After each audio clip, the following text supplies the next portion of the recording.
Ils m'ont dit qu'ils étaient trop fatigués. Long trajet, Elena. Le dos de ta mère l'a fait souffrir. On t'encouragera depuis la maison, ma chérie. C'est ce que papa a dit quand je l'ai appelé pour confirmer le nombre de places. Puis maman a pris la parole, essayant de paraître désolée. Ce mois a été épuisant, Elena, a-t-elle dit. Ton père est noyé sous les rapports. J'ai 3 annonces immobilières qui sortent ce week-end. On est juste complètement à bout. C'était la veille de la remise des diplômes, et je me tenais sous le soleil brûlant de Virginie, répétant la marche du tunnel jusqu'au podium. Ma toge collait à l'arrière de mes jambes.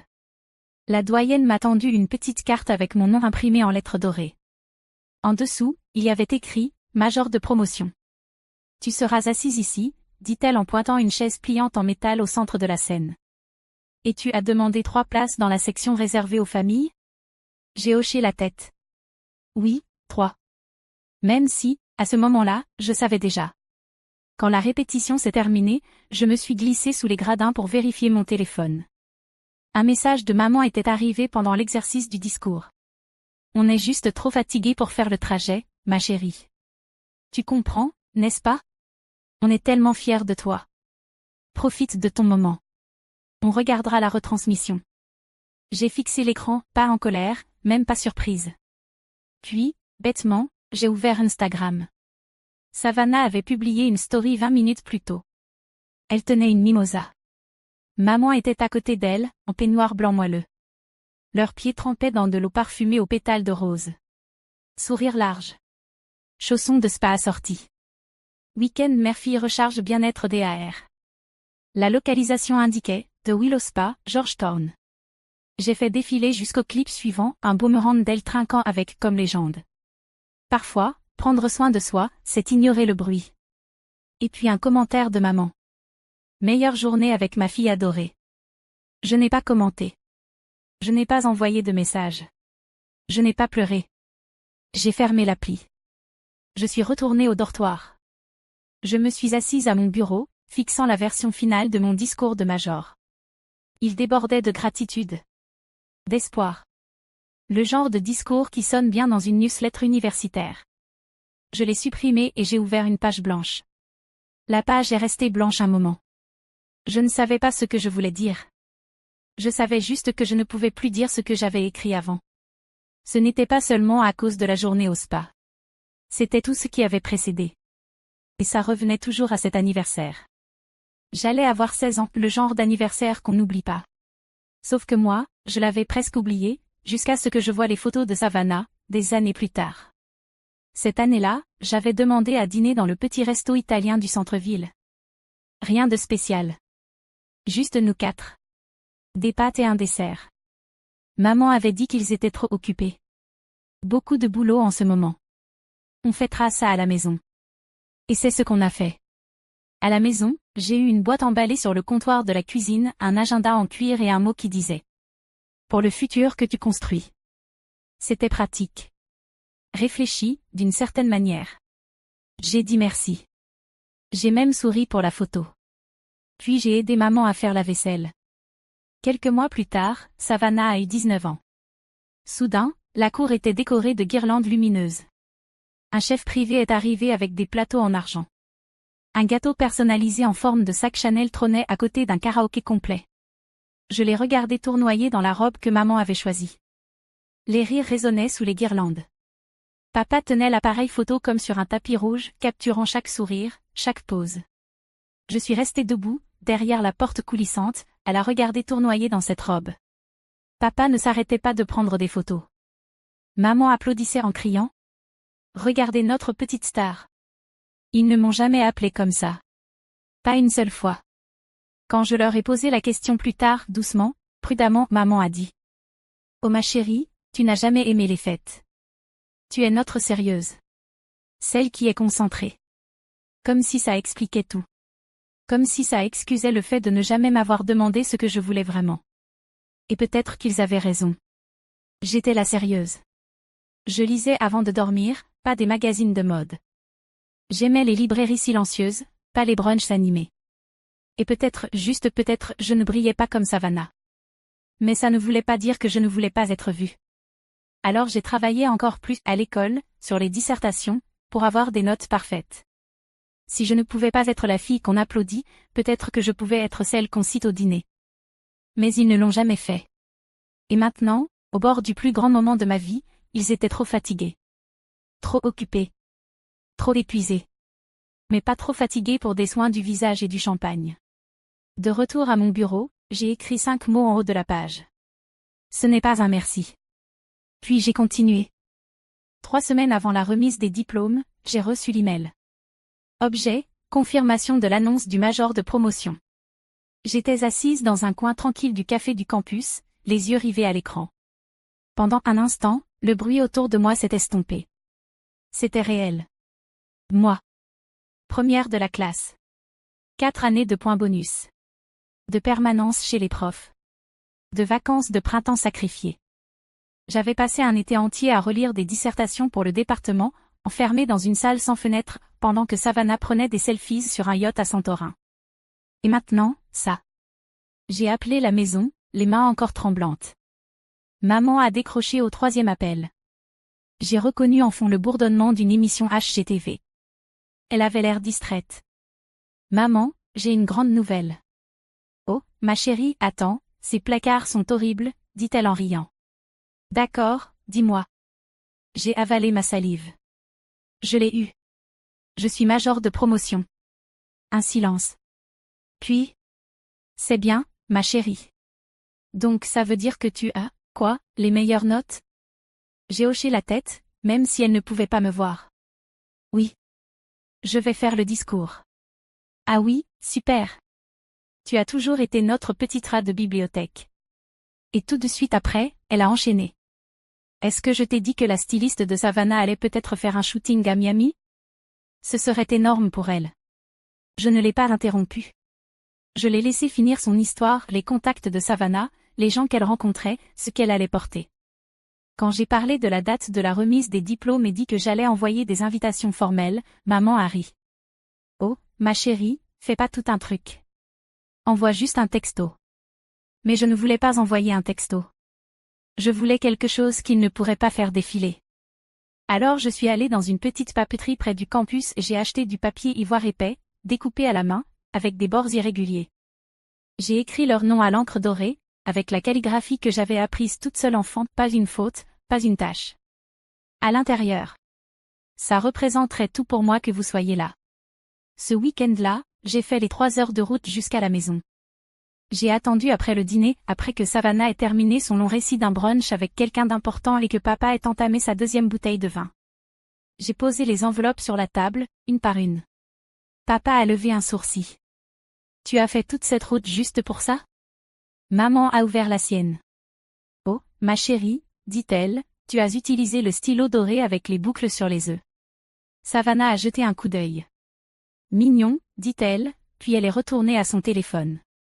Je suis restée pour faire la vaisselle. Personne ne m'a demandé de quoi allait parler mon discours. Personne ne m'a demandé ce qu'il m'avait fallu pour en arriver là. La veille de la remise des diplômes, je n'ai pas pu dormir, trop d'adrénaline, trop de silence. J'avais répété le discours 3 fois, repassé ma toge, préparé mes chaussures. Tout était prêt. Tout sauf moi. À 2h03, j'ai abandonné et attrapé mon téléphone. Je m'attendais peut-être à un message de félicitations d'un camarade, ou quelque chose de léger de Jessie pour me calmer. À la place, je suis tombée sur la story Instagram de Savannah. Elle était allongée sur un fauteuil de spa blanc, des rondelles de concombre sur les yeux, une flûte de champagne à la main. Maman était assise à côté, souriante sous un masque doré hydratant. Leur peignoir disait « Suite VIP The Willow Spa ». J'ai appuyé pour voir le clip suivant. Elle buvait du vin et riait. La légende flottait au-dessus d'elle. Prendre soin de soi avant le chaos de l'été. Un autre appui. Une photo cette fois. Savannah souriait, la tête posée sur l'épaule de maman. Meilleure journée avec ma fille étoile, avait commenté maman. Pas de « fière d'Elena ». Pas de « on aimerait être là demain ». Même pas une mention que j'existais. Juste de la vapeur de spa et de la joie bien mise en scène. Je suis restée figée dans le noir, le téléphone toujours allumé dans ma main. Je n'avais rien dit quand ils avaient annulé. Je n'avais rien dit quand ils avaient minimisé l'invitation. Mais ça? Ça, c'est ce qui a tout fissuré. Mes doigts tremblaient quand j'ai ouvert notre fil de messages. Moi, j'ai vu vos stories. Je croyais que maman et papa étaient trop fatigués pour voyager. Savannah a répondu 10 minutes plus tard. Sois pas susceptible. C'était prévu depuis des semaines. Tu vas t'en sortir. 3 phrases. C'était toute leur explication. J'ai retourné le téléphone, face contre la table. Puis face vers le haut. Puis encore face contre la table. Mes yeux se sont posés sur le dossier à côté de mon ordinateur, le discours que j'avais retravaillé. Celui rempli de vérités polies, écrites dans un langage convenable. Je l'ai ouvert et j'ai supprimé le titre. Ce ne serait pas la version où je les remerciais simplement parce que c'était attendu. Ce ne serait pas la version où je faisais semblant qu'ils étaient là. Parce qu'ils ne l'étaient pas. Ils étaient trop fatigués pour moi. Mais pas trop fatigués pour du vin, du bien-être et des peignoirs assortis. J'ai ouvert un nouveau document et j'ai tapé les mots que j'avais voulu dire depuis des années. J'ai réécrit le discours avant le lever du soleil, pas par colère, même pas par vengeance, mais parce que la version précédente ne convenait plus. Elle était polie, lisse, comme une carte de vœux envoyée à des gens qui ne la liraient jamais. Cette fois, je n'écrivais pas pour eux. J'écrivais pour la fille qui avait célébré chaque petite victoire seule. Pour l'étudiante qui avait refusé des week-ends entre amis pour respecter ses délais. Pour la jeune femme qui avait arrêté de demander de l'attention et s'était mise à construire sans. Le nouveau discours ne commençait pas par « merci à ma famille ». Il commençait par « à ceux qui ont continué à avancer même quand personne ne les applaudissait, ceci est pour vous ». Je l'ai imprimé sur une simple feuille blanche, plié une fois, et glissé dans mon dossier à côté de l'ancienne version, au cas où je perdrais courage. À 7h15, j'étais habillée et prête. Devant mon dortoir, Jessie m'attendait avec 2 cafés et un sachet froissé. « Urgence muffin », dit-elle, me tendant celui sans myrtille. Elle se souvenait que je les détestais. Tom est arrivé quelques minutes plus tard avec un bouquet de tournesols dépassant par la fenêtre passager. Il n'a pas dit grand-chose, juste un signe de tête et un sourire. Il n'avait pas besoin de mots pour dire qu'il était fier. Nous sommes arrivés tôt sur le lieu de la cérémonie. Le soleil tapait déjà fort, les chaises pliantes alignées en rang parfait sur le terrain. Des pancartes étaient scotchées aux 3 premières. Réservé, famille Carter, toujours inoccupée. Je n'ai pas regardé trop longtemps. Juste assez pour savoir. Les gens ont commencé à arriver par petits groupes, des pères en chemise repassée, des mères tenant des appareils photos, des amis faisant de grands signes dans l'allée. Il y avait une sorte de chaos doux dans l'air, excité et plein d'attente. Jessie m'a serré la main une dernière fois avant de rejoindre sa place. Une bénévole m'a guidée derrière la scène. J'ai serré mon dossier plus fort, sentant les coins me rentrer dans la paume. La doyenne, micro attaché et sourire aux lèvres, m'a demandé. Prête? J'ai hoché la tête, pas un hochement poli. Le genre qu'on fait quand on n'a plus rien à perdre. Quand ils ont appelé mon nom, les applaudissements ont commencé. Mais je ne les ai pas vraiment entendus, pas vraiment, parce que j'étais déjà concentrée sur le micro. Sur la caméra. Sur les mots que j'étais sur le point de prononcer. Des mots qu'ils n'attendaient pas. Des mots qu'ils n'oublieraient jamais. Les applaudissements résonnaient encore lorsque je suis montée à la tribune. J'ai ajusté le micro d'une main ferme. La feuille ne tremblait pas. J'ai regardé devant moi, pas cette mère d'étudiants coiffés de leur toque, ni l'équipe technique, pas même le président derrière moi. J'ai regardé ces 3 chaises vides. Puis j'ai fixé la caméra du direct. Et j'ai commencé. À celles et ceux qui ont travaillé dur pour être vus, ceci est pour vous. Ma voix semblait calme, plus assurée que je ne l'aurais cru. Elle portait, pas seulement sur tout le terrain, mais aussi à travers le flux vidéo, jusque dans des téléphones, des salons, partout où quelqu'un écoutait. Aux professeurs qui restaient après les cours, qui nous rappelaient que poser des questions n'était pas une faiblesse. Aux amis qui savaient quand frapper à la porte et quand simplement s'asseoir en silence à côté de nous, merci. Des sourires doux dans la foule. Des hochements de tête. Une vraie connexion. Et à celles et ceux qui croyaient qu'il fallait être présent, même quand c'était contraignant, inconfortable ou impopulaire. Je n'ai pas sourcillé en disant ce mot. Certains d'entre nous n'avaient pas de confettis qui les attendaient à la maison. Certains d'entre nous ne sont pas nés dans les applaudissements. La foule a bougé, subtilement, mais clairement. Les gens comprenaient ce que je disais, même si je ne nommais personne. Une remise de diplôme, c'est une réussite. Mais c'est aussi être témoin de cette réussite. Parce qu'il y a une différence entre réussir et être vu en train de réussir.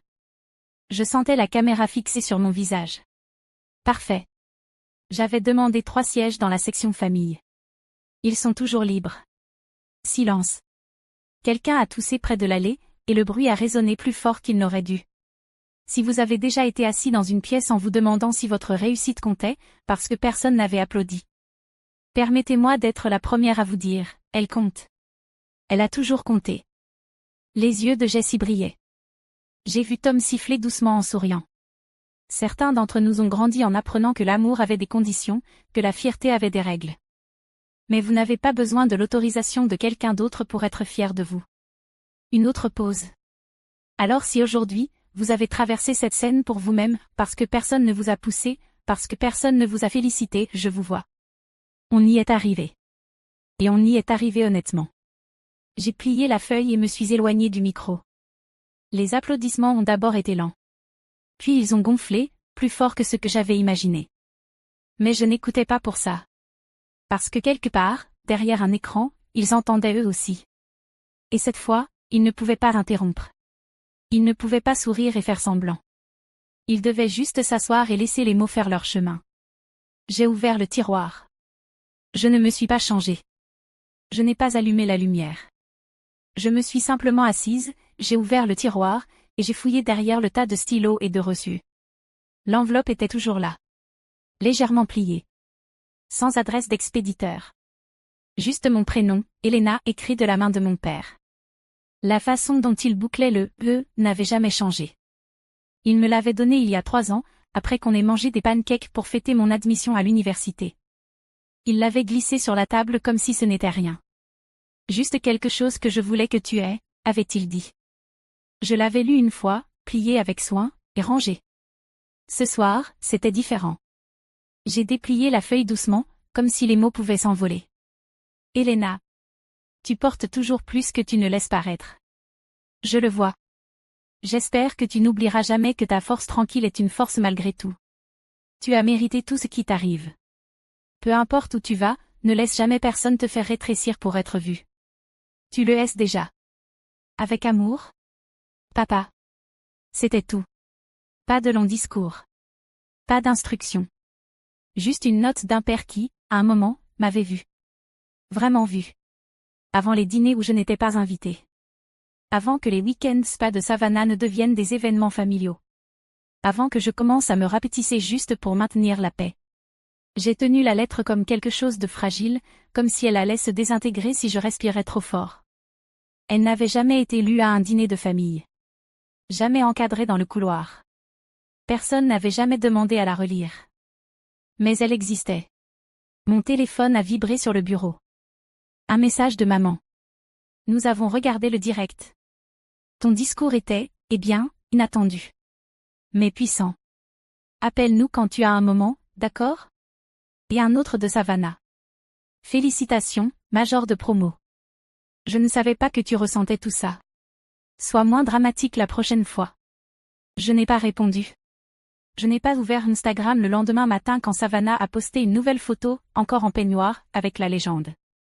La vraie paix, c'est choisir qui mérite ton énergie. Maman avait commenté en dessous. Tu es notre rayon de soleil.